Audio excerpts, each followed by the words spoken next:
Hi friends, welcome back to our channel.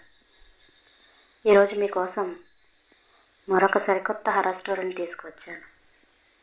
ఇది చివరి వరకు విని మా ఛానల్ని లైక్, షేర్, సబ్స్క్రైబ్ చేసి ఆదరిస్తారని ఆశిస్తూ ఈనాటి మన దెయ్యాల ప్రపంచంలోకి వెళ్ళిపోదాం రండి.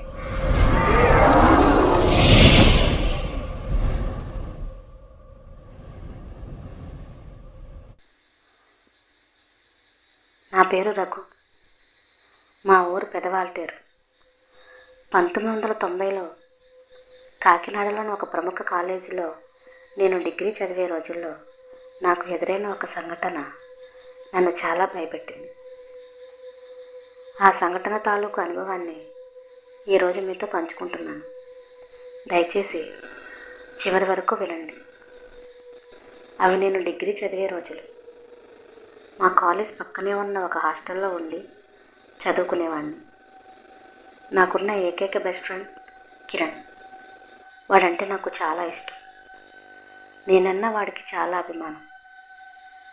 మా ఇద్దరి మధ్య బాండింగ్ సొంత అన్నదమ్ముల్లా ఉండేది. మా కాలేజీకి ఎప్పుడు సెలవులు వచ్చినా వాడిని మా ఇంటికి తీసుకుపోయేవాడిని. మా అమ్మ కూడా వాడిని వీడు నా చిన్న కొడుకురా అంటూ ఎంతో ప్రేమగా చూసేది. అలా హ్యాపీగా గడుస్తున్న రోజులవి. ఇలా ఉండగా ఒకసారి మా కాలేజీకి దసరా సెలవులు వచ్చాయి. మరో 4 రోజుల్లో సెలవులు ప్రారంభమవుతాయి అనగా ఈసారి కిరణ్ గాడు నన్ను వాళ్ళ ఇంటికి రమ్మన్నాడు. ప్రతిసారి నేనే వాడిని మా ఇంటికి తీసుకెళ్తూ ఉండేదాన్ని. ఈసారి మాత్రం వాడు మా ఇంటికి ఖచ్చితంగా వచ్చి తీరాలని పట్టుబట్టాడు. వాడి మాటని కాదనలేక నాకు ఇష్టం లేకపోయినా సరే అన్నాను. సెలవులు ప్రారంభమయ్యాయి. వాడు ప్రయాణం అవుతూ నన్ను కూడా బయలుదేరమంటే నాకు మా ఊళ్ళో కొద్దిగా పని ఉంది. ఆ పని చూసుకొని ఒకసారి అమ్మకు చెప్పి వస్తానని చెప్పి వాడిని బయలుదేరమన్నాను. నువ్వు రాకపోతే ఊరుకోను అని నాకు వార్నింగ్ ఇచ్చి వెళుతూ కాస్త సడన్గా ఆగి వెనక్కి వచ్చి, నువ్వు వచ్చే ముందు నాకు ఫోన్ చేసిరా, అంతేకాదు ఎట్టి పరిస్థితుల్లో చీకటి పట్టాక మాత్రం అస్సలు రావద్దు అని చెప్పి వెళ్ళిపోతున్న వాడిని ఆపి, ఎందుకురా అలా చెప్తున్నావు అని అడిగాను. దానికి వాడు చెప్పిన కారణం విని నాకు ఆశ్చర్యం, భయం రెండూ కలిగాయి. కిరణ్ వాళ్ళ ఊరి పేరు పాండాపురం. పశ్చిమ గోదావరి జిల్లాలో ఒక మారుమూల గ్రామం. ఆ ఊరి గ్రామదేవత వణువులమ్మ తల్లి. ప్రతి సంవత్సరం దసరా చివరి 5 రోజులు ఆమెకు జాతర చేస్తారు. కానీ ఆ ఊరి వారికి ఒక ఆచారం ఉందట. ఆ జాతర జరగడానికి 3 రోజుల ముందు వాళ్ళంతా ఒక ఆచారాన్ని పాటిస్తారు. దాని పేరే కట్టు. జాతరకి 3 రోజుల ముందు ప్రారంభమైన ఆ కట్టు మళ్ళీ జాతర ప్రారంభమయ్యే రోజు విడుస్తారు. ఈ కట్టు ప్రారంభమైన తర్వాత నుంచి ఆ ఊరికి సంబంధం లేని వాళ్ళు ఎవరైనా ఊళ్ళోకి రావచ్చు, వెళ్ళొచ్చు. కానీ ఆ ఊరి వాళ్ళు మాత్రం ఎట్టి పరిస్థితుల్లోనూ కూడా ఆ ఊరి పొలిమేర దాటకూడదు.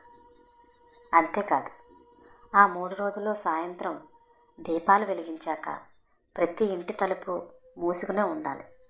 బయట ఏం జరిగినా మళ్ళీ ఉదయం వరకు ఎట్టి పరిస్థితుల్లోనూ కూడా తలుపు తీయకూడదు, బయటికి రాకూడదు. ఈ ఆచారాన్ని ఆ ఊరు వాళ్ళు చాలా ఖచ్చితంగా పాటిస్తారు. అలా చేయడానికి కారణం ఏంటంటే,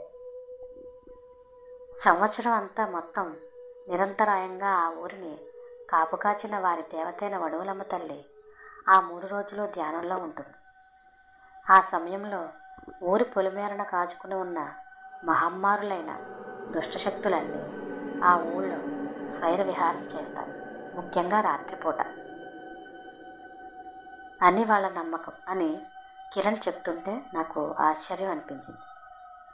అదంతా విన్న నాకు కాస్త బెదురుగా అనిపించినా అవన్నీ మూఢనమ్మకాలే అని మనసులో కొట్టి పారేశాను.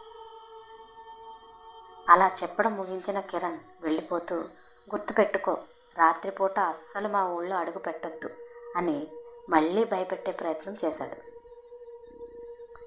సరేరా అని వాడికి చెప్పి సాగనంపి నేను కూడా ఊరు బయలుదేరాను. మా ఊళ్ళో పని ముగించుకుని ఇంటికి వెళ్ళి అమ్మా నాన్నతో ఈ దసరాకి కిరణ్ ఇంటికి వెళ్తాను అని చెప్పి బట్టలు సర్దుకొని బయలుదేరుతున్న నన్ను మా నాన్నగారు వాళ్ళది ఏ ఊర్రా అని అడిగారు. నేను పాండవపురం అని చెప్పేసరికి ఆయన ఏదో ఆలోచిస్తూ పశ్చిమ గోదావరి జిల్లా పాండవపురమా అని అడిగారు. నేను అవును అని సమాధానం ఇవ్వగానే నన్ను ఆగమని చెప్పి లోపల నుంచి గబగబా బయటికి వచ్చి నా చేతిలోని సూట్ కేసు తీసుకొని నన్ను వెళ్ళొద్దు అని నన్ను ఆపేశారు. ఎప్పుడూ లేనిది మా నాన్న ఇలా ప్రవర్తించడం చూసి నాకేమీ అర్థం కాలేదు. ఇంతలో మా అమ్మ కూడా బయటకు వచ్చి ఏమైందండి, వాడిని ఎందుకు ఆపుతున్నారు అని అడిగేసరికి ఆయన కూడా ఆ కట్టు విషయమే చెప్పుకొచ్చారు. ఆ విషయం మీకలా తెలుసు అని అడిగితే ఆయన చెప్తూ నేను నా రెగ్యులర్ ట్రాన్స్ఫర్లో భాగంగా కొన్నాళ్ళు ఆ ఊళ్ళో పనిచేశాను. అప్పుడు ఒకసారి ఇలానే జాతర సమయంలో ఏదో కట్టు అనే ఆచారం ఉందని చెప్పి నేను అద్దెకు ఉన్న ఇంటి ఓనర్ ఒక ఆయన సాయంత్రమే ఇంటి తలుపులు అన్నీ మూసి ఆ మూసి ఉన్న వీధి గుమ్మం దగ్గర ఒక దీపం పెట్టి ఆ రోజు ఎవరిని ఇంట్లో నుంచి బయటికి వెళ్ళనివ్వకుండా ఉంచారు. ఇదంతా నాకు ఒక మూఢనమ్మకంలా అనిపించింది.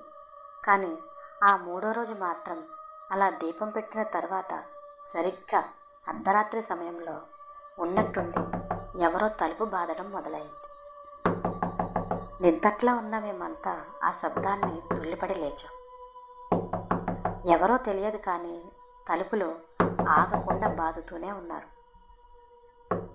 అలా ఒకదాని తర్వాత ఒకటి ఇంటి చుట్టూ ఉన్న తలుపు బాదుతూనే ఉన్నారు. కానీ బయటి నుంచి తలుపులు తీయమని అనకపోవడంతో మాత్రం నాకు చాలా వింతగా అనిపించింది. అలా శబ్దం ఉన్నంతసేపు కూడా ఆ ఇంటి యజమానితో సహా ఇంట్లో వాళ్ళంతా భయపడిపోతూనే ఉన్నారు.